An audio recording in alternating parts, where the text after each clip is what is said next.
Okay, so we are going to start this chapter, The Address by Marga Menko.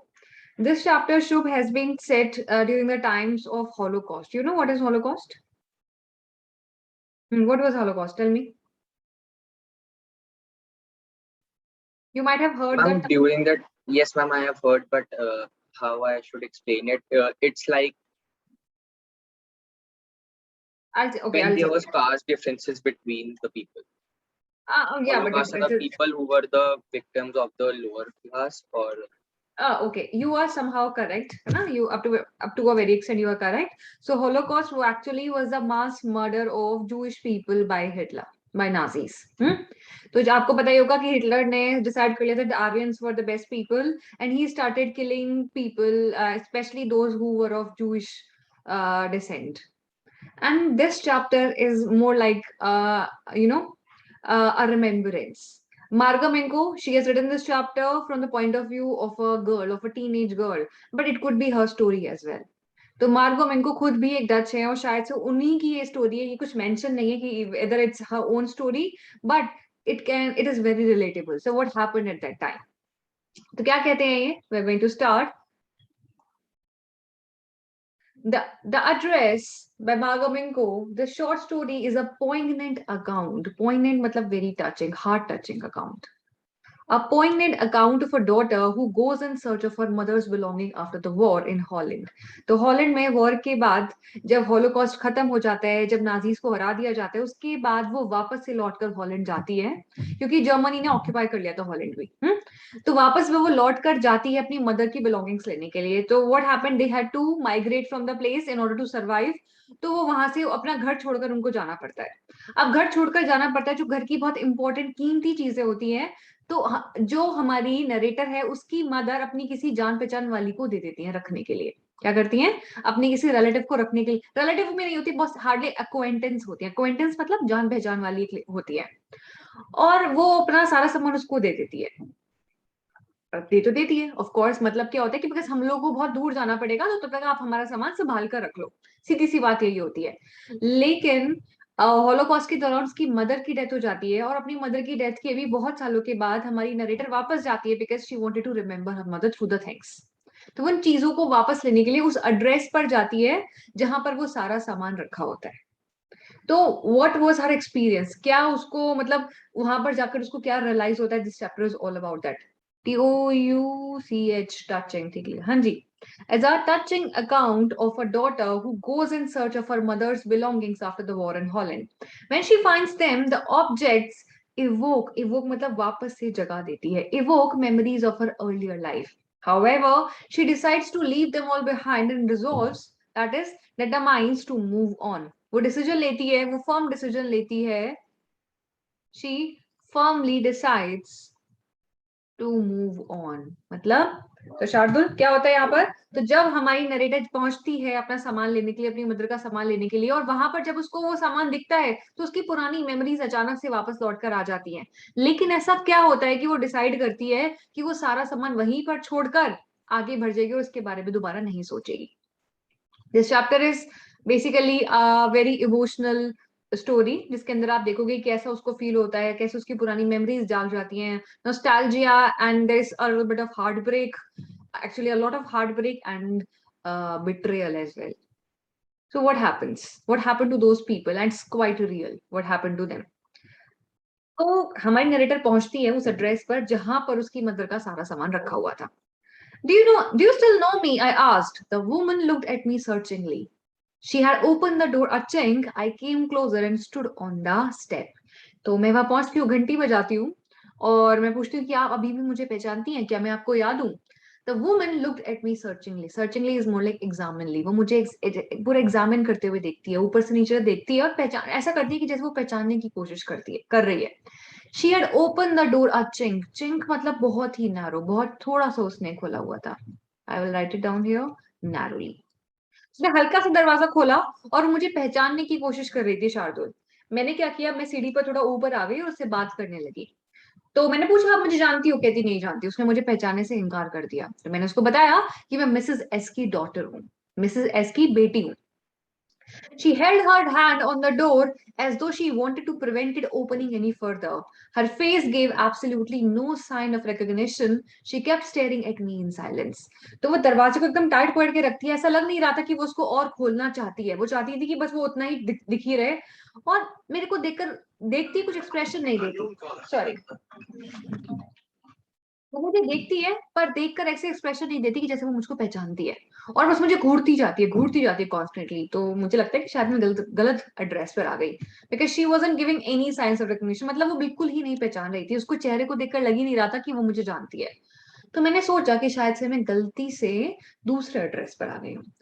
Perhaps I was mistaken. I thought perhaps it isn't her. मुझे लगा कि शायद से मैं गलत रास्ते पर हूँ और ये वो लेडी नहीं है जो हमारा सामान लेकर गई थी। I had seen her only once, that too fleetingly. Fleetingly मतलब कोई बताएगा मतलब fleetingly? Passing very quickly. Passing quickly. मतलब जाते जाते देखा था, वो जा रही थी, बस मेरी नजर उसको पड़ी, बस बहुत बहुत थोड़ी देर के लिए मैं उससे मिली थी। And that was years ago, वो भी बहुत सालों पहले की बात है। And it was most probable that I had रंग द रॉन्ग बेल, तो बहुत हाई प्रोबेबिलिटी थी इस बात की कि मैंने गलत घर की घंटी बजा दी है, मैं गलत रास्ते पर गलत एड्रेस पर आ गई हूँ। चैप्टर का नाम ही है द एड्रेस, क्योंकि पूरी कहानी इस एड्रेस के आसपास ही घूमती है। तो मुझे लगता है कि शायद से मैं गलत एड्रेस पर आ गई हूँ, क्योंकि मैं उस वुमन से आज से पहले कभी मिली नहीं थी और एड्रेस भी मैंने एक ही बार सुना था। और of course because I thought कि शायद से गलत एड्रेस है, तो वो मेरे चेहरे पे एक्सप्रेशन दिख जाते हैं कि मैं कंफ्यूज हूँ। तो जब मुझे कंफ्यूज देखती है तो वो दरवाजा पूरा खोल देती है। The woman let go of the door and step to the side, बाहर आ जाती है, साइड में आ जाती है। और जैसे ही वो बाहर आती है शार्दुल, मैंने क्या देखा?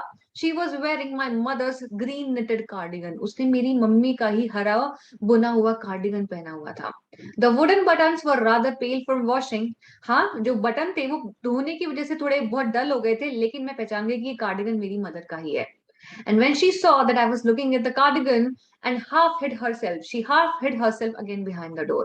तो जैसे उसने देखा कि मैं इस कार्डिगन को देख रही हूँ, और उसको भी पता था कि वो कार्डिगन किसका है, किसका है शार्दुल? उसकी मदर का। उसकी मदर का। तो वो फिर से खुद को छुपा लेती है। She saw I was looking at the cardigan. She hid herself again behind the door. लेकिन अब मुझे पता लग गया था कि मैं गलत एड्रेस पर नहीं आई, मैं एकदम ठीक एड्रेस पर ही आई हूँ। But I knew now that I was right. तो मैंने पूछा फिर से, well you new my mother, I asked, तुम मेरी मदर को जानती थी?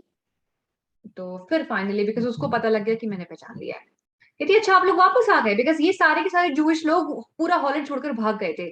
और ये जो हमारी जिसका ये घर है, मैं आपको बता देती हूँ, उनका नाम है मिसेस डॉर्लिंग।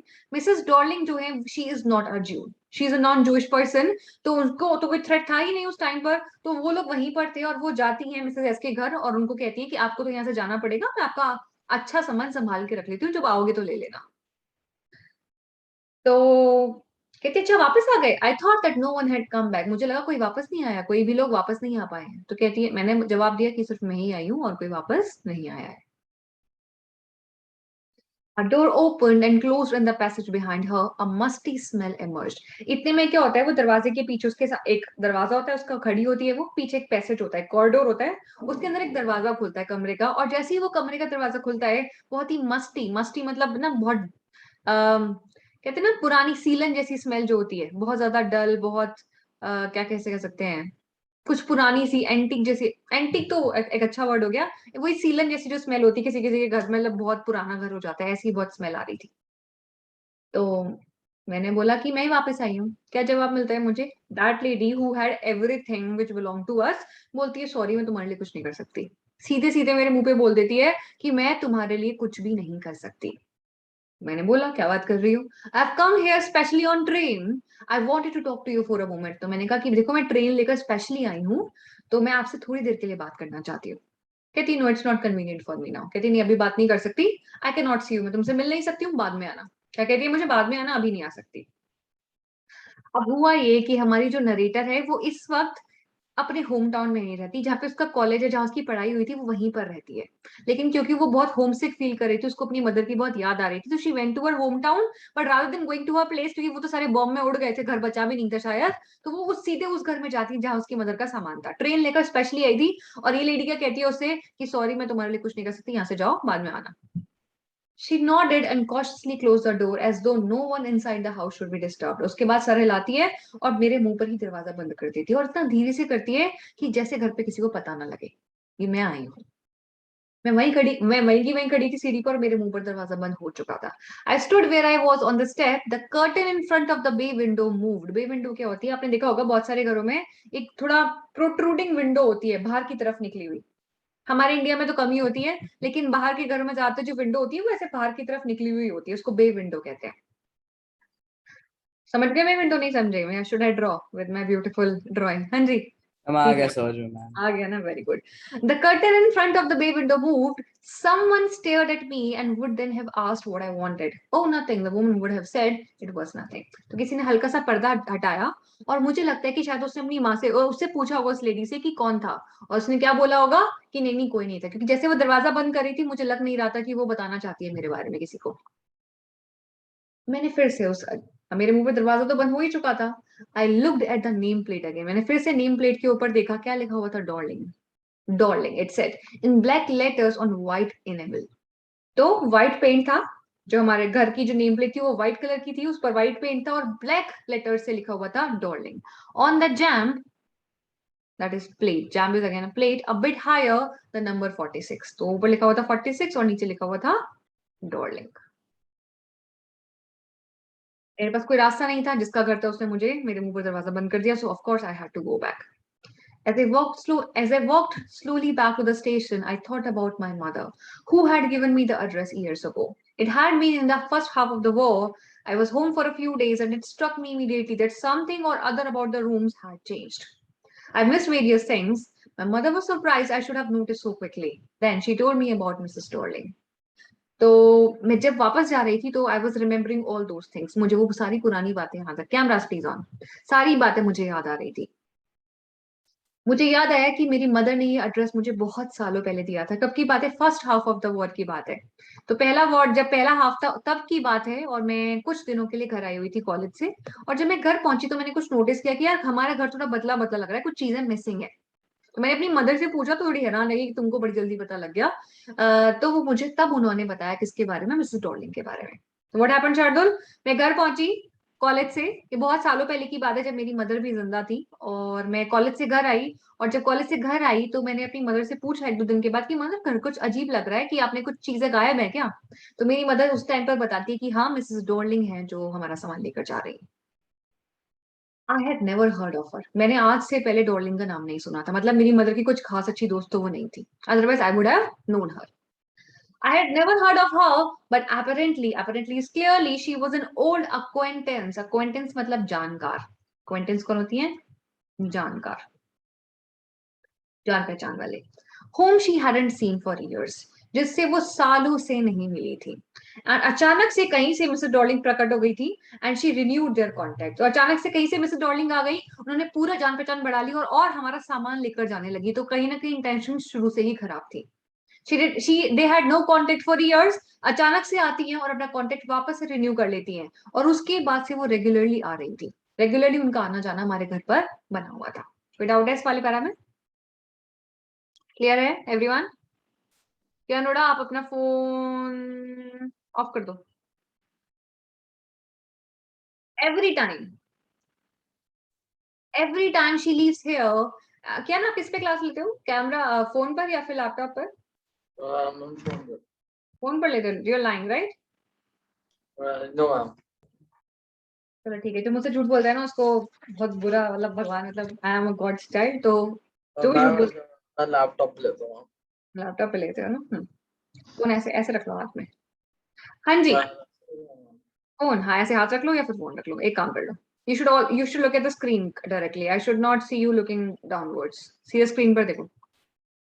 हाँ जी, कहाँ पर थे? तो जब भी वो आती, एवरी टाइम शी लीव्स, तो उन्होंने मेरे हमारे घर पर आना जाना बहुत रेगुलर कर लिया था, और जब भी वो आती हमारे घर से कुछ ना कुछ लेकर जाती। Every time she leaves here, she takes something home with her, said my mother. She took all the table silver at one go, and then the antique plates that hung there. She had trouble lugging those large vases, and I'm worried she got a crick in her bag from the crockery. My mother shook her head pityingly. मेरी मतलब ऐसे बता रही थी कि वो कितनी बेचारी डार्लिंग, और कहती है कि वो हमारे लिए इतना कुछ कर रही है। कहती जब भी आती है ना बेचारी कुछ ना कुछ लेकर जाती है। देखो पिछली बार आई, सबसे पहली बार आई तो हमारी सारा टेबल का जो सिल्वर वेयर था, जो चांदी की कटलरी थी, वो ले गई। उसके बाद हमारी जो एंटिक प्लेट्स थी, जो एंटिक डेकोरेटिव प्लेट्स लगी हुई थी, वो लेकर गई। और जब वो हमारे बड़े बड़े जो वास हैं, लार्ज फ्लावर पॉट्स हैं, उनको ले जाने में तो उसको बहुत ट्रबल हुआ। लगिंग मतलब टेकिंग अवे, सिंपली ड्रैगिंग या pulling, dragging. She had trouble logging those large vases, उनको ले जाने में तो उसको बहुत दिक्कत हुई। मैं तो सोच रही हूँ कि बेचारी की कमर में थोड़ा दर्द भी हो गया होगा। तो क्रिक इज क्रैम्प, पेन, मसल एक कह सकते हैं। बुला के उठवाए इससे अच्छा किसी को बुला के ले जाते। पर किसको बुलाए ना, ये बात है। She got a crick in her back from the crockery, कि तो मुझे लगता है कि उसको बड़ी दिक्कत हुई होगी। और मेरी मदर ना ऐसे, मतलब ऐसा लगता है कि मेरी मदर को बहुत दया आ रही थी उनके ऊपर। तो साथ ही साथ एक और बात बताती हैं। क्या बताती हैं कि ये जो आइडिया था ना सामान ले जाने का, ये भी मिसेस डॉर्लिंग का खुद का ही था। I would never have dared ask her. मेरी मदर कहती है कि मेरी तो भाई कभी हिम्मत ही नहीं होती ये बात उनसे कहने की। She suggested it to herself, उन्हीं का आइडिया था। शी विल इंसिस्ट, और तो और उन्होंने इंसिस्ट किया, जोर डालकर बोला कि अरे मैं आपकी चीजों को संभाल के रखूंगी। She wanted to save all my nice things, जो मेरी अच्छी चीजें थी, कीमती चीजें थी, वो चाहती थी कि वो उनको संभाल कर रखे। क्यों? Because if we have to leave here we shall lose everything she says. क्योंकि उनका ऐसा कहना है कि अगर हमें यहाँ से जाना पड़ा, अगर हमें ये हॉलैंड छोड़कर जाना पड़ा, शहर छोड़कर जाना पड़ा, तो हमारा सारा सामान हमसे खो जाएगा। तो वो हमारे लिए संभाल कर रखना चाहती है। मैं तो ये बात सुन रही थी, सोच रही थी कि मेरी मदर कितनी भोली है। तो मैंने पूछा, मम्मी एक बात बताओ, have you agreed with her that she should keep everything? आपने उनको बोला है ना कि उनको संभाल कर रखनी है? ये तो नहीं है कि वो बस लेके जा रही है, उनकी इंटेंशन लेके जाने की है। मम्मा तो cried as if that's necessary. Almost मेरी मदर चिल्ला कर बोलती है, अरे ये कोई कहने वाली बात है? सीधी सी बात है, वो लेकर जा रही है तो हमारे लिए रख रही होंगी। It would simply be an insult to talk like that. And think about the risk she's running each time she goes out of our door with a full suitcase or bag. अरे ये कैसी बात है भाई, ये कोई बोलने वाली बात थोड़ी है। और अगर मैं ऐसा बोलूंगी उनको तो ये उनकी इंसल्ट हो गई। सोचो जरा, बेचारी हर बार आती है, इतना बड़ा रिस्क उठाती है, इस वॉर के टाइम पर इतने बड़े बड़े बैग लेकर जाती है, और मैं उसको ये बोलूं कि संभाल कर रखे? बोला ऐसी बातें मत क्या करो। तो मदर इज वेरी नाइव, हाँ, वेरी इनोसेंट। तो जो मेरी मदर एक्सप्लेनेशन देती हैं, तो उनको पता लग गया था मेरा चेहरा देखकर कि मैं उनकी बात से पूरी कन्विंस नहीं हुई हूँ। My mother seem to notice that I was not entirely convinced and she looked at me reprovingly. Reproving मतलब डिसअपॉइंटिंगली, लिख लेंगे, डिसअपॉइंटिंगली। मैम मैं चैप्टर नहीं मिल रहा बुक में मैम। क्या बात कर रहे हो? सेकंड चैप्टर है यार, क्या हो गया? मैम आठ नौ दस फोटोग्राफ है मैम। हाँ ma'am we are not afraid to die है मैम इसमें तो। अरे बेटा, मैंने लिखा भी था स्नैपशॉट्स निकालनी है, Snapshot. अच्छा हॉर्नबिल है मैं एक सेकंड है ना? हाँ जी, कियान को तो लिखने से कोई लेना देना ही नहीं है। कहता मैम मैं और पढ़ाई, 11th क्लास में हूँ, मैंने 10th कर लिया, बोर्ड वाली 11th क्या चीज है। So not again in the word. 10th में निकाला 11th में निकाला। चलते हैं, आगे बढ़ते हैं। My mother seemed to notice that I was not entirely convinced. तो मेरी मदर ने जब मेरे चेहरे के एक्सप्रेशन देखे, वो समझ गई कि मैं उनकी बात से सहमत नहीं हूँ। तो वो मुझे बड़ा डिसअप्रूव होकर देख, डिसअपॉइंटमेंट के साथ देखते हैं कि मतलब यार ये लड़की कैसी है। और उसके बाद हम इस मामले में बात नहीं करते, क्योंकि मेरी मदर का सामान था, who was I to say anything in that. But हाँ, मुझे पता था कि कुछ ना कुछ गड़बड़ तो है। पर इतना नहीं सोचा था कि ऐसा हो जाएगा कि मेरे मुंह पर दरवाजा बंद कर दिया जाएगा, इतना भी मैंने सोचा नहीं था। Meanwhile, I had arrived the station. तो मैं ये सब बातें सोच रही थी, यही सब बातें सोच रही थी। क्या कह रहे हो? चैप्टर तो एड्रेस है ना। हाँ जी, तो मैं ये सारी बातें सोच ही रही थी। मैं स्टेशन तक पहुंच गई without having paid much attention to the things on the way. मतलब मुझे ध्यान ही नहीं गया, दो मेरा अपना खुद का होम टाउन था और मैं फेमिलियर थी उस आसपास के एरिया से, लेकिन मेरे दिमाग में इतना कुछ चल रहा था कि मुझे रियलाइज ही नहीं हुआ और मैं कब स्टेशन पहुंच गई। I was walking in familiar places again for the first time since the war, but I did not want to go further than was necessary. I did not want to upset myself with the sight of streets and houses full of memories from a precious time. Precious why? ये war से पहले का time था जब उसकी mother alive थी and everything was nice and beautiful. तो वो उन यादों से खुद को परेशान करना नहीं चाहती थी। दो she was in her home town, she knew everything around her, but वो खुद को परेशान करना नहीं चाहती थी अपने पुराने दिनों की यादों से, तो वो ध्यान नहीं देती। ट्रेन में बैठ जाती है, वापस अपने जहां पर अभी रहती है फिलहाल अपार्टमेंट में किराए पर, वहां पर वापस जा रही होती है। In the train back, I saw Mrs. Dorling. ध्यान देंगे everyone, please pay attention. Shardul, are you paying attention? Kianuda, are you? Yes Shumajan, are ma'am. you? Shumajan is talking. Shumajan, don't talk. हाँ जी, In the train back, I Ma'am, I saw was connected. Charge. in the train back, I saw Mrs. Dorling in front of me again, as I had the first time I met her. It was a morning after the day my mother had told me about her. I had got up late and coming downstairs, I saw my mother about to see someone out, a woman with a broad back. तो जब मैं train में बैठी तो अचानक से मेरे दिमाग में वो पूरी मेमोरीज वापस से ताजा हो गई. वो तब की बात है जब मैं पहली बार और इकलौती बार मिसेस डॉर्लिंग से मिली थी. कहते तब की बात है जब मैं कॉलेज से वापस आई थी और मेरा पहला दिन था. अगले दिन थोड़ा लेट उठी और जब मैं नीचे आ रही थी तो मैंने क्या देखा कि मेरी मदर किसी को बाय बोल रही है. एक वुमन थी जिसकी बहुत ब्रॉड बैक थी, मतलब बहुत चौड़ी सी बैक थी और काफी बड़ी थोड़ी ह्यूज बिल्ड की वुमन थी. और मैंने देखा जब मैं नीचे उतर ही रही थी तो वो जा रही थी दैट लेडी. तो मेरी मदर इंट्रोड्यूस कराती है. This is my mother, this is my daughter, my mother said. She beckoned to me. beckoned का मतलब पता है? नहीं पता. Wait, signal. सिग्नल्ड. मेरी तरफ इशारा करती हैं कि ये देखो ये मेरी बेटी है. ऐसे बोलती है देखो. बेकन मतलब more like high waving. This my daughter. कि ये देखो ये मेरी बेटी है. The woman nodded. उसने कुछ नहीं बोला, सर हिलाया ऐसे, मतलब एक्नॉलेज किया इस बात को. सूटकेस उठाया जो कोट रैक के नीचे रखा था और निकलती बनी. She wore a brown coat and shapeless head. मैंने उसको जाते जाते फ्लीटिंगली, मतलब वो जा ही रही थी तभी देखा था. उसने ब्राउन कोट पहना था, एक पुरानी शेपलेस ही हैट पहनी हुई थी और वो वहां से निकल जाती है. तो जब वो जाती है मैंने अपनी मदर से पूछा कि मम्मी इतना सूटकेस इतना भारी लेकर जा रही है कि दूर रहती है क्या? She live far away. तो मेरी बेटी नहीं, मार्कोनी स्ट्रीट पर रहती है. कहाँ रहती है? मार्कोनी स्ट्रीट पर, हाउस नंबर 46. याद रखना क्या एड्रेस था. तो दिस वाज द एड्रेस जो मेरी मदर मुझे बताती है. वो एक ही बार था जब मैंने सुना and somehow I remembered it. क्या था एड्रेस शार्दुल? क्या मैम? एड्रेस क्या था? मैनकरन स्ट्रीट पे कैसे करता मैम? House number 43 46. ध्यान दे दो थोड़ा. 6. हाँ, यस मैम, आसपास है. Markovnikov street, house number 46. I had remembered it. मुझे याद था. But I had waited a long time to go there. लेकिन वहां तक जाने के लिए मुझे बहुत हिम्मत जुटानी पड़ी और बहुत लंबा समय वेट करना पड़ा. क्यों? वैसे तो वॉर खत्म हो गया पर बात ये थी कि मेरी मदर अब मुझसे दूर हो चुकी थी. मेरी मदर इस दुनिया में नहीं थी. तो इनिशियली मेरी हिम्मत नहीं हुई कि मैं उन चीजों को जाकर देखूं. क्यों? क्योंकि ऑफ कोर्स उनसे बहुत सारी मेमोरीज जुड़ी हुई थी. Initially, शुरुआत में after the liberation, after the freedom, I was absolutely not interested in all that stored stuff, and naturally, I was also rather afraid of it. तो जब शुरुआत में जब हमको फ्रीडम मिली तो सीधी सी बात थी, मुझे कोई इंटरेस्ट नहीं था. और तो और मैं कहूंगी कि मुझे डर था. उन चीजों को देखने में डर लगता था कि अगर मैं उन्हें देखूंगी तो मैं शायद से सह नहीं पाऊंगी. After afraid of being confronted, जब मेरा उन चीजों से आमना सामना हो. कन्फ्रंटेशन मतलब आमना सामना. After afraid of being confronted with these things, with those things that had belonged to a connection that no longer existed. क्या मतलब है इस लाइन का? शुभ, क्या मतलब है इस लाइन का? I was afraid of being confronted with the things that had belonged to a connection that no longer existed. Ma'am, that she was afraid and she was worried that she will be able to see that things after a long time, and she will be able. She. Tell me. Ma'am, she would able to see that things and remember the feelings that. क्या note होगा? क्या आप बताएंगे? अब you're laughing. Yes, ma'am. Meaning, I have highlighted a line. Please tell me the meaning of this line. Afraid of being confronted with things that Shardul आप भी camera on कर लेंगे प्लीज. That means मैम जो पहले उसकी ma'am बहुत चीजें ma'am मतलब मैम मतलब जो पहले बहुत चीजें कनेक्टेड थी ना, आपको उसको मतलब फर्क नहीं पड़ता उन चीजों से. ऐसा कुछ. Afraid of being confronted. पक्का तुम क्लास 11 में आ गए हो? हाँ, थोड़ा बहुत तो लगता है. मुझे नहीं लग पा रहा है यार. तुमने सेंटेंस के अंदर 12 वर्ड बोले, 12 में से 8 वर्ड तो मैम थे और 2 वर्ड मतलब थे.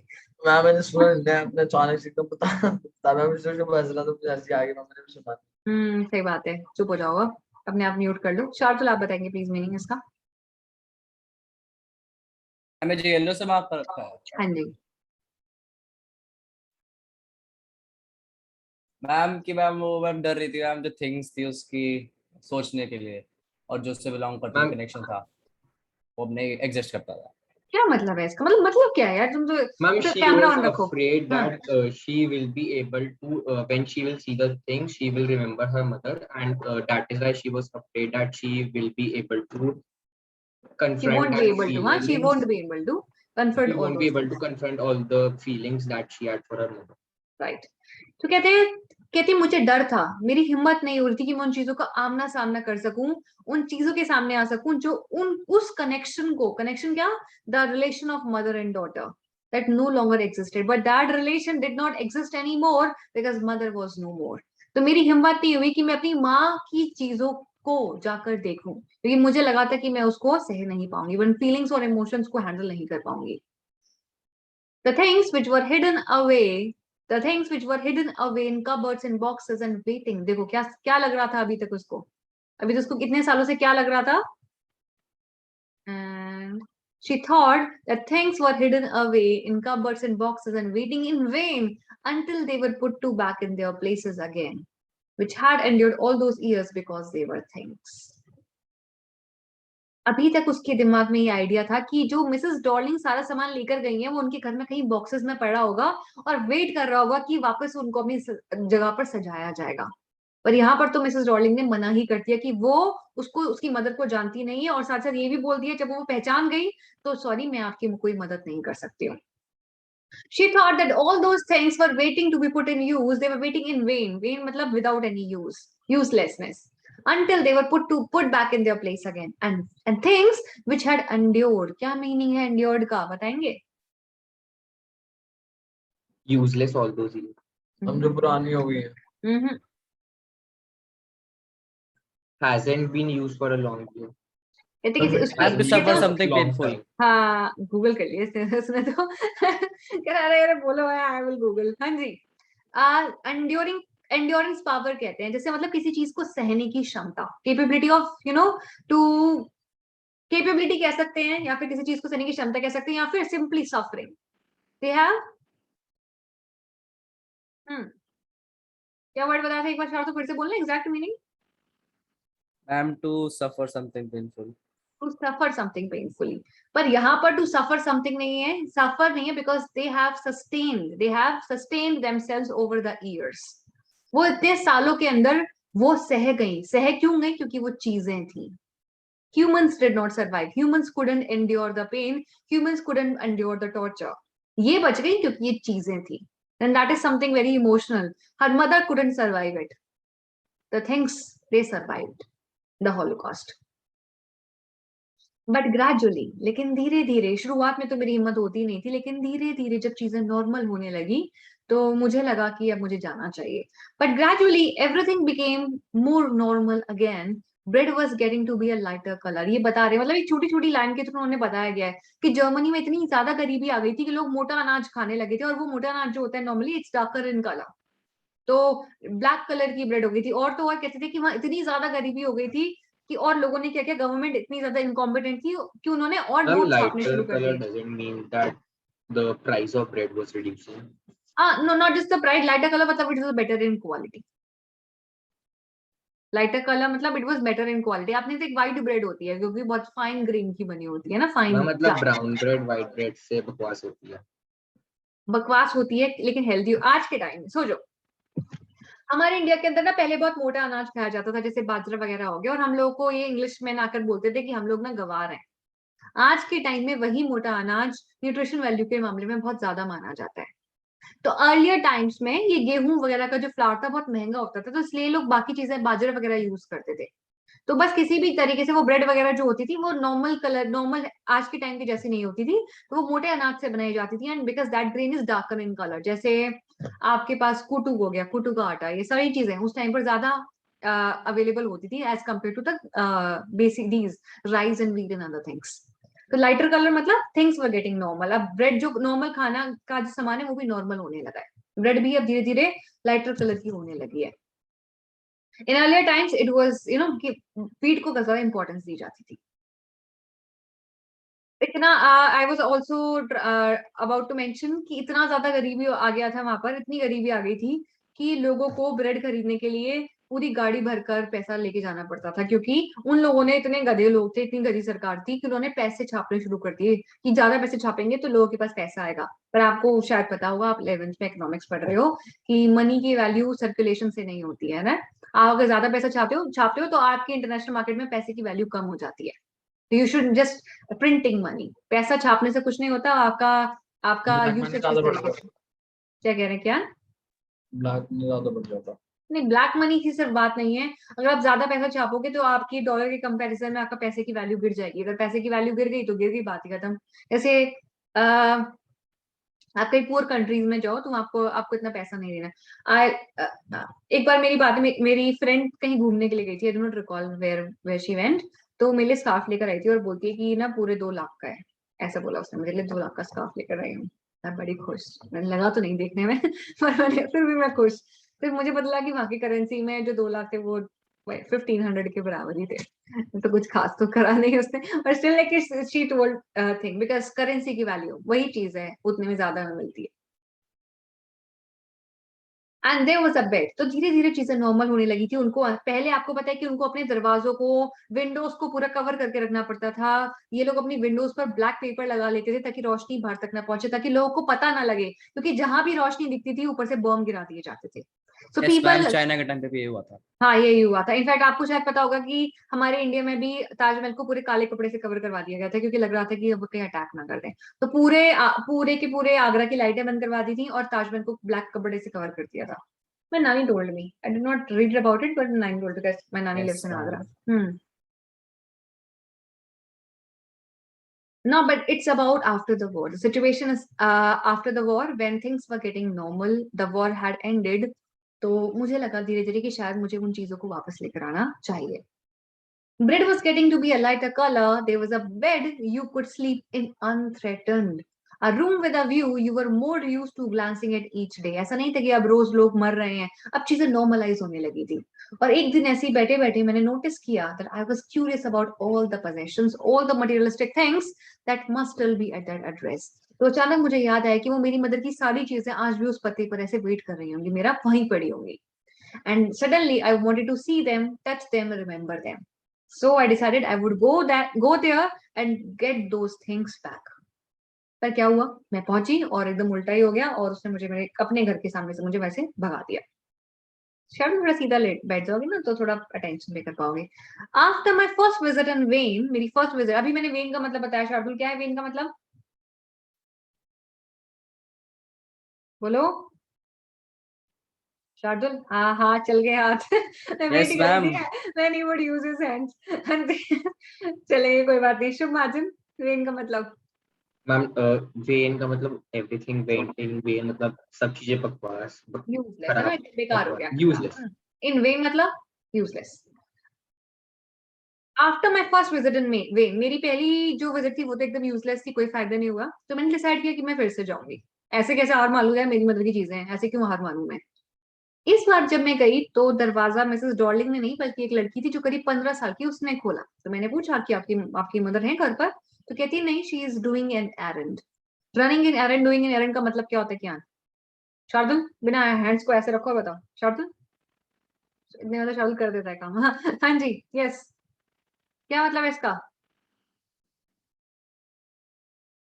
Shardul, running in एरंड।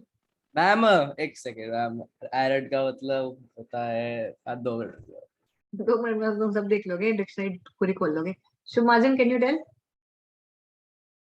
Small business. Ma'am, a short trip taken to. ये कर लिया, कुल कर लिया। हाँ जी, शॉर्ट ट्रिप टेकन टू। अच्छा जी, basically to small run, to do the businesses. Chores, हाँ, to do the small chores. सब्जी ले आना, दूध ले आना, ये सारे काम, that these are the errands. Running an errand मतलब छोटा मोटा काम निपटा लेना। No, she said my mother is doing an errand. Normally the verb we use here is running an errand. Rather than doing an errand, we say running an errand. No matter, I said I'll wait for her. मैंने कहा कोई बात नहीं, मैं इंतजार कर लूंगी। मैंने बोला पहली बार घर जाने का मौका तो मिल ही गया। तो वो कहती है ठीक है। तो वो आ जाती है, मैं पीछे पीछे अंदर जाती हूँ। I followed the girl along the passage. मैं उसका जो कॉरिडोर था अंदर अंदर जाती हूँ।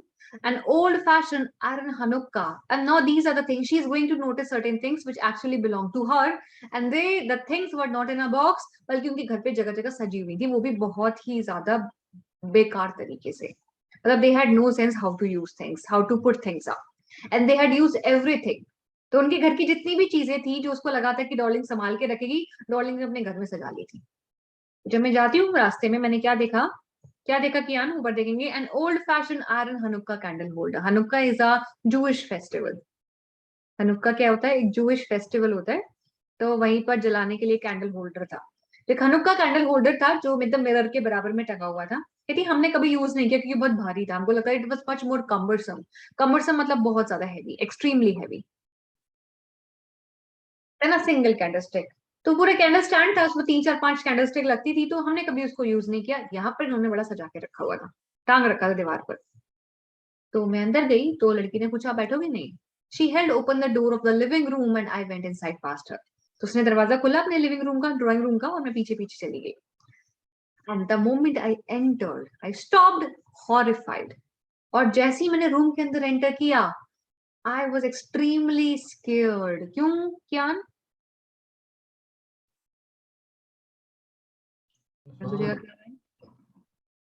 क्या जय क्या कह रहे हो भाई? क्वेश्चन रिपीट कर दो. हाँ जी. I stopped horrified. I was extremely scared in that moment. मैं एक ऐसे कमरे में थी जिसको मैं जानती भी थी और नहीं भी जानती थी. शार्दुल बताएंगे लाइन. शार्दुल लाइन का मतलब बताना. I was in a room I knew and did not know. क्या मतलब है इस लाइन का? फिगर स्पीचेस में एंटाइथीसिस है, तुमको तो पता ही है कौन सी होती है. हाँ जी, मतलब बता दो.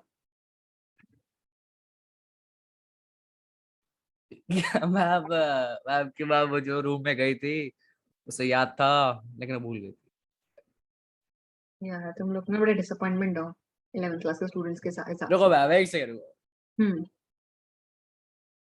I was in a room I knew and Can I did not tell? know. He is taking his second. Let's ma'am give she him. Was in a state of confusion. Why? और क्योंकि ma'am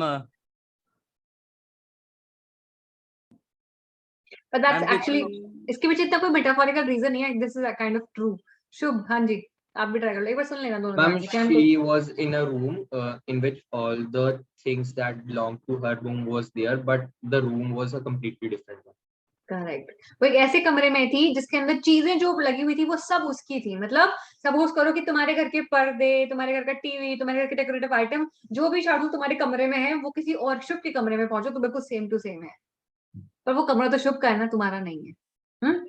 So everything in that room she knew because the things belong to her mother, but at the same time she did not know क्योंकि वो उनका नहीं था, वो किसी और के घर में चीजें लगी हुई थी. That too in a very distasteful manner. I found myself in midst of the things. Midst matlab in middle. In middle of the things I did want to see again, but which oppressed me in that strange atmosphere. तो मैं ऐसे कमरे में थी और ऐसी चीजों से घिरी हुई थी जिनको मैं एक्चुअली में देखना चाहती थी, लेकिन जब मैंने किसी और के कमरे में उनको देखा तो मैं खुश होने की जगह और भी ज्यादा ऑप्रेस्ड हो गई. मतलब और भी ज्यादा डिप्रेस हो गई, और ज्यादा डिप्रेस में हो गई. या तो इसलिए क्योंकि वो किसी और ने अपने घर में ऐसे लगा रखी थी, और शायद इसलिए because they were put up in a very tasteless manner, or because of the tasteless way everything was arranged, because of the ugly furniture or the muggy smell that hung there. I don't know, but I scarcely dared to look around me. The girl moved the chair. I sat down and stared at the woolen tablecloth. I rubbed it. My fingers grew warm from rubbing. I followed the lines of the pattern. Somewhere on the edge there should be a burn mark that had never been repaired. तो मैं उस कमरे में जाती हूँ तो मुझे इतना अजीब लगता है कि मेरी हिम्मत ही नहीं होती कि मैं नजर उठाकर यहाँ वहां देख सकूं. समझ नहीं आ रहा था वो इसलिए क्योंकि उन्होंने हमारी चीजें इस्तेमाल की हुई थी, या फिर इसलिए कि उन्होंने कितने गंदे तरीके से इस्तेमाल की गई थी. पर मेरी हिम्मत नहीं हुई कि मैं नजर उठाकर आसपास देख भी पाऊँ. मैं चुपचाप बैठी रही. उस लड़की ने चेयर ड्रॉ करी और मैं टेबल पर बैठ गई. जो टेबल क्लॉथ था वो भी हमारा खुद का ही था. तो मैंने उसको रब करना स्टार्ट किया. मेरी फिंगर्स वार्म हो गई और मुझे पता था कि इस टेबल क्लॉथ के ऊपर कहीं ना कहीं एक जला हुआ निशान है, और वो कभी ठीक नहीं हुआ, और इन लोगों ने तो कभी ठीक नहीं किया होगा. आई वाज श्योर हमने ठीक नहीं किया था, और मुझे यकीन था कि इन्होंने भी ठीक नहीं किया होगा, कि जो जैसे ये लोग रह रहे थे पता लग रहा था. तो मैं बैठ जाती हूँ. लड़की कहती है कि मेरी मदर थोड़ी देर में आ जाएंगी. I have already made tea for her, will you have a cup? तो तो मुझसे पूछती है कि देखो मेरी मदर आने वाली है, मैंने उनके लिए चाय बनाई है, आप लोगी? ठीक है, मैंने बोला थैंक यू। ठीक है, आई लुक डाउन, तो जब मैंने ऊपर देखा तो लड़की ऑलरेडी चाय के कप में चाय डाल रही थी। The girl put cups ready on tea table, तो वही जो टी टेबल थी वहां पर वो कप्स रेडी कर रही थी। She had a broad bag just like her mother. मैंने नोटिस किया पीछे से कि उसकी मदर की तरह उसका भी जो बैग था काफी ब्रॉड था। She poured tea from a white pot, तो एक केतली होती है सफेद रंग की, उससे वो चाय डालती है। All it had was a gold border on the lid, तो जो पूरी व्हाइट केटल थी उसके ऊपर गोल्डन कलर का बॉर्डर था। आई रिमेम्बर्ड, मुझे याद है। किसका था ये भी? किसका था शार्दुल टी पॉट? मैम उसी का, किसी किसका? मदर का, उसकी मदर का नाम क्या था? मदर का नाम, हम्म मदर का नाम नहीं याद आ रहा। कियान को पता होगा, कियान बड़ा गूगल फटाफट चैटिंग करने लग रहा है। पूछ लो यार कियान, चैटिंग में करके पूछ लो कि द एड्रेस में मदर का नाम क्या है, जिससे बातें कर रहे हो, क्या पता उसको बताओ, क्योंकि तुमको तो पता नहीं है। मैम मैं किसी से बात नहीं कर रहा मैम, अगर ही फोन पे बात कर रहा होगा ना, तो मुझे लगता है कि जिससे फोन पे बात करे वो बंदा ज्यादा मेरी बातें सुन लेगा इससे। इतना इतना ज्यादा क्या कहते हैं, एब्सेंस ऑफ माइंड रहती है इसकी क्लास में।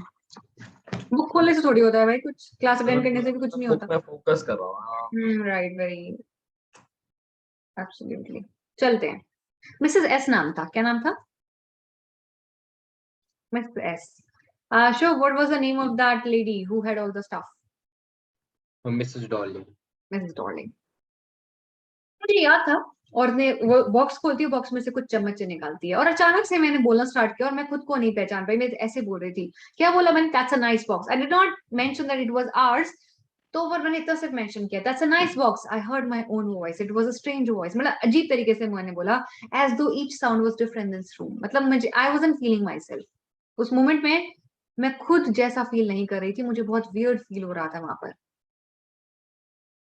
Feeling myself. Oh you know about them, तो मैंने कहा अरे अच्छा बॉक्स है, तो लड़की ऑलमोस्ट हंसती और कहती है अरे अच्छा आपको पता है, she had turn around and brought me my T, मेरे चाय लेकर आ चुकी थी और हंसते हुए कहती कि आपको पता है कि मेरी मदर कहती कि बड़ा एंटीक है, और कहती है हमारे यहाँ तो बहुत सारा एंटीक सामान है। She pointed out the room, see for yourself, कहती है देखो पूरे कमरे में देखो, वो एंटीक सामान पूरा लगा हुआ है। डॉटर डिड नॉट नो कि वो सामान उसी का था, उसकी मदर कहाँ से लाई थी उसको नहीं पता था। She pointed, but I had no need to follow her hand. पर मुझे उसके हाथ को फॉलो करने की जरूरत नहीं थी, because I knew which things she meant. I knew the thing she meant were actually mine, were actually my mother's. और मैं चुपचाप नीचे देखती रही. I just looked at the still life over the tea table. Still life मतलब जो जानवर की जो कारीगरी हुई थी उसके ऊपर, टी टेबल के ऊपर कुछ डिजाइन बने हुए थे, कुछ लाइफ बनी हुई थी, जैसे आप जानवर बना देते हो, लायंस बना देते हो, रनिंग है ना, ये सारी चीजें बनी हुई थी, तो it basically art. Over the tea table, as a child, I had always fancied the apple on the pewter table. तो वहीं पर एक pewter table थी, pewter मतलब एक क्वार्टर प्लेट होती है जो मेटल की बनी होती है, अलॉय की बनी होती है, तो उसके ऊपर बहुत ही बारीकी से एक कुछ एप्पल्स को बनाया गया था, और मुझे हमेशा बहुत अच्छा लगता था बचपन, मेरा बड़ा मन करता था उसको देखकर कि मैं इसी प्लेट पर खाना खाऊं। लेकिन आपको पता है कि कुछ स्पेशल चीजें होती हैं, गेस्ट के लिए हम अलग से कुछ क्रॉकरी वगैरह रखते हैं, अलग से हम चीज संभाल कर रखते हैं, और डेली यूज के लिए अलग चीज संभाल कर रखते हैं। My mother never allowed me, तो पर इनके लिए तो फ्री का था, तो ये तो हर चीज के लिए इस्तेमाल करते थे। I remember how I always fancy the apple on the pewter table. तो वो क्या कहती है, we use it for everything, हमने तो संभाल के रखा हुआ था मेहमानों के लिए, और वो क्या कहती है, हम तो उसको हर चीज के लिए इस्तेमाल करते हैं। कभी कभी तो पता है वो जो दीवार पर प्लेट लगी हुई है, मैंने उस पर भी खाना खाया, मुझे बड़ा मन था खाने का, लेकिन कुछ इंटरेस्टिंग नहीं था, लेकिन and I was like kind of depressed कि ये क्या कर रहे हैं। We use it for everything, she said. Once we even ate off the plates hanging there on the wall. I wanted to so much, but it wasn't anything special. कहती थी कुछ special नहीं था, तो जो दीवार की जो डिजाइनर प्लेट थी उन पर वो खाना खा रहे थे। इतने बेकार लोग थे जिसके घर में वो सामान था। इतने में क्या हुआ, मैं बैठी हुई बातें सुन रही थी, तो ढूंढते ढूंढते मेरा हाथ अचानक वही बर्न मार्क पर पहुंचा। I had found the burn mark on the tablecloth. The girl looked questioningly at me. अब सीधी सी बात है, अगर आपकी कोई चीज जल जाएगी तो आप उसको छुपा कर ही कहीं लगाओगे। अगर टेबल क्लॉथ है, कहीं से वो जल गया है, फट गया है, तो you won't put it in the side. आप उसको साइड में कहीं छुपा दोगे चीजों के नीचे। तो जब मैं उसको ढूंढ लेती हूँ ना, तो वो लड़की ऐसे क्वेश्चन करती है कि मुझे कैसे पता लगा कि ये टेबल क्लॉथ वहां से जला हुआ था। She looked questioningly at me. तो जब उसने बोला कि हम इसको हर चीज के लिए इस्तेमाल करते हैं, So then I started speaking once again. Yes, I said, you get so used to touching all those lovely things in the house, you hardly look at them anymore. You only notice when something is missing because either it has to be repaired or because you have lent it, for example. तो मैंने बोला हाँ। कहती जब हमारे घर में एक कहावत है हमारे भी, घर की मुर्गी दाल बराबर, मतलब जो चीज हमारे सामने होती है हम उसको इम्पोर्टेंस नहीं देते और हमें उसकी आदत पड़ जाती है। कहती जब आप जो चीजें आपके सामने होती है ना, आप उस पर कभी ध्यान नहीं देते, आप सिर्फ तब नोटिस करते हो कि जब वो वहां पर नहीं होती, मिसिंग होती है, या फिर आपने उसको किसी को दी, या फिर वो ठीक होने गई होती है, या फिर because you have lent it, for example. तो इसी बात पर कहीं ना कहीं कॉमेंट करती है कि आपने कभी किसी को लेंट मतलब उधार दिया हो। She was actually talking about all those things, how Mrs. Darling had all those things and she said that she would return them, but now she has denied. तो कहती है कि फॉर एग्जाम्पल के तौर पर मैं कहती हूँ, आपने कभी उसको किसी को दिया हो तब आप उनको मिस करते हो, वरना आप उनको मिस नहीं करते। Again, I heard the unnatural sound of my voice and I went on. और मुझे रियलाइज हो रहा था कि जब मैं बोल रही थी, it was not me actually speaking, कहीं ना कहीं से मेरे अंदर से कोई और ही बोल रहा था, but I started to speak.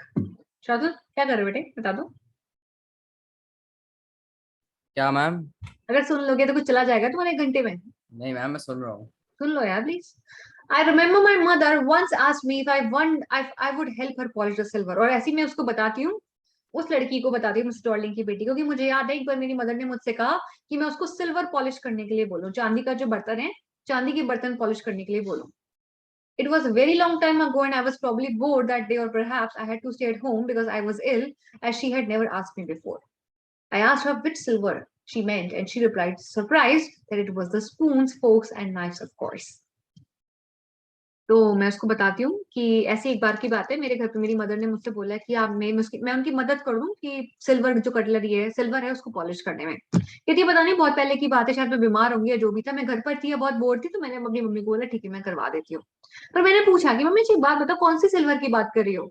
जब मैंने ऐसे क्वेश्चन किया तो मेरी मदर हैरान रह गई। कहती है अरे वही, यही रोज रोज चम्मच, फोक, नाइफ जिसे आप रोज खाती हो, कटलरी जो है वही चांदी की है।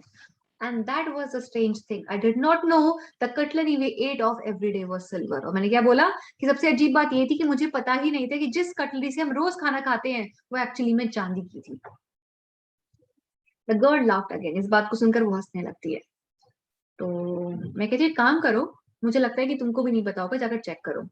I bet you do not know it either. I looked intently at her. मैं उसको ध्यान से देखती हूँ और कहती हूँ कि मुझे लगता है कि तुमको भी ये बात पता नहीं होगी। तो कहती क्यों? And she asked, what we eat with? कहती आपका मतलब जिससे हम खाते हैं कटलरी हमारी चांदी की है? तो मैंने पूछा अच्छा पता है तुमको चांदी की है नहीं है? तो कुछ कह नहीं पाती। She hesitated. She walked to the sideboard and wanted to open a drawer. And look, it's in here. तो कुछ कह नहीं पाती, फिर कहती अच्छा मैं जाकर चेक करती हूँ, यहीं पर रखी हुई है। जैसे ही वो मुड़ती है मैं खड़ी हो जाती हूँ। I was forgetting the time. I must catch my train. और कहती हूँ कि मेरा टाइम मैं भूल गई थी कि मेरा टाइम निकल रहा है, मेरी ट्रेन पकड़नी है, मैं निकलती हूँ। She had her hand on the drawer. Do you want to wait for my mother? और उसका वो ड्रॉर खोलते खोलते कहती कि आपको मेरी मदर का वेट नहीं करना? तो कहती है मैंने जवाब दिया कि नहीं, अब मुझे वेट नहीं करना। No, I must go. I walked the door. The girl pulled the drawer open. I can find my own way. तो मैंने कहा कि नहीं मैं जाना है, मुझे वेट नहीं करना है, और मैं दरवाजे की तरफ बढ़ती हूँ। तो वो ड्रॉर खोलती है और मैं उसको कहती हूँ कोई बात नहीं, आप देखो, आप जाकर चेक करो, मैं खुद अपना रास्ता देख लूंगी। I can see my self out, मैं बाहर जा सकती हूँ। As I walked down the passage, I heard the jingling of spoons and forks. और जब मैं बाहर जा रही थी मुझे आवाज आई उन बर्तनों के खनकने की, पर मैं वहां से जा चुकी थी। At the corner of the road, I looked up at the name. मैं घर से बाहर निकल गई और मुड़ते जाते जाते सड़क के कोने से मैंने फिर से एक बार उस पते को देखा। I looked up at the nameplate once again. Marconi Street. It said I had been at number 46. The address was correct. But now I did not want to remember it anymore. I wouldn't go back there because the objects that are linked in your memory with the familiar life of former times instantly lose their value when severed from them. You see them again in strange atmosphere. कहती मैं उनको देखती हूँ पर मैं उनको याद नहीं करना चाहती, मैं वापस उस जगह पर नहीं जाना चाहती। क्यों? क्योंकि मेरे दिमाग में वो चीजें एक अलग तरीके से थी, राइट? उन चीजों को मैंने अलग तरीके से इमेजिन किया था। बहुत बार ऐसा होता है कि आप बचपन में किसी जगह पर गए हो तो आपको बहुत अच्छी लगती है, you have this beautiful memory of this place कि ये जगह बहुत सुंदर है, लेकिन कई सालों के बाद आप फिर से उस जगह पर जाते हो और आप देखते हो that it has lost its charm. तो उसके बाद वो अट्रैक्शन उस जगह से नहीं रह जाता। आपकी है कोई मेमोरी ऐसी कि आप बचपन में गए थे, बहुत इंटरेस्टिंग लगती थी, फिर आप जा चुके, अरे अब तो बेकार है कुछ ऐसा? कुछ नहीं है यार, बड़े अनक्रिएटिव। हाँ जी, शार्दुल ठाकुर, है कोई बचपन की memory? Ma'am tuition, which one? Ma'am John से 77। बचपन में बड़ा अच्छा लगता था, अब बोरिंग लगता है? Yes ma'am. अब तो है ही नहीं। हाँ जी, मैम चैप्टर ओवर कर दो। ओवर हो गया, यस ओवर मैम 6 बज गया मैम। ओवर हो गया। मैम हो गया, हाँ, थैंक यू मैम। अभी मतलब 3 लाइन बची है, थैंक यू बाद में बोलना। हाँ जी, तो कहते हैं मैम कि मेरे को लगा आप कह रहे हो गया वो। अचानक से जब मैंने उन चीजों को अलग से एटमॉस्फेयर में देखा, I had emotions attached to them, but instantly the things lost their value when those were severed मतलब separated, cut off from them. तो वो सारी जो चीजें थी वो मेरी मेमोरी से बिल्कुल अलग, मेरे इमोशन से बिल्कुल अलग हो गई थी, और अब उन चीजों की मेरे लिए कोई वैल्यू नहीं थी। पहले वो चीजें मेरी मदर से जुड़ी हुई थी, उनकी यादें मेरी मदर से जुड़ी हुई थी, पर अब ऐसा नहीं था। अब उन चीजों की वैल्यू मेरी लाइफ में बिल्कुल भी नहीं रही थी। And what should I have done with them in small, और फिर मैंने खुद को समझाया कि मैं करूंगी भी क्या, मैं छोटे से कमरे में, किराए के कमरे में रहती हूँ, अभी भी जिसकी खिड़की पर वो पेपर लगे हुए हैं, the shreds of blackout paper still hung along the windows and no more than a handful of cutlery fitted in the narrow table drawer। तो मैंने खुद को समझाया कि ऐसी जगह पर इन चीजों का मैं करूंगी भी क्या, उस छोटे से कमरे में जिसकी खिड़की पर अभी भी वो काला पेपर थोड़ा बहुत लगा हुआ है, जिसके यहाँ, जिसमें एक छोटी सी ड्रॉर है जिसमें कुछ 3-4 चम्मच ही आएंगी, इतना सारा सामान का मैं करूंगी भी क्या। तो मैं खुद को समझाती हूँ कि उसकी अब कोई वैल्यू मेरे लिए नहीं है। I resolved to forget the address of all the things I had to forget, that would be the easiest। और मैंने डिसाइड किया, मैंने डिसीजन लिया कि मैं उस एड्रेस को भूल जाऊंगी, और मुझे पता था कि उसको भूलना इतना मुश्किल नहीं होगा। I had lost my mother, those were still the things, and I knew I would be able to forget them all very easily। And that is it. We are done with the chapter.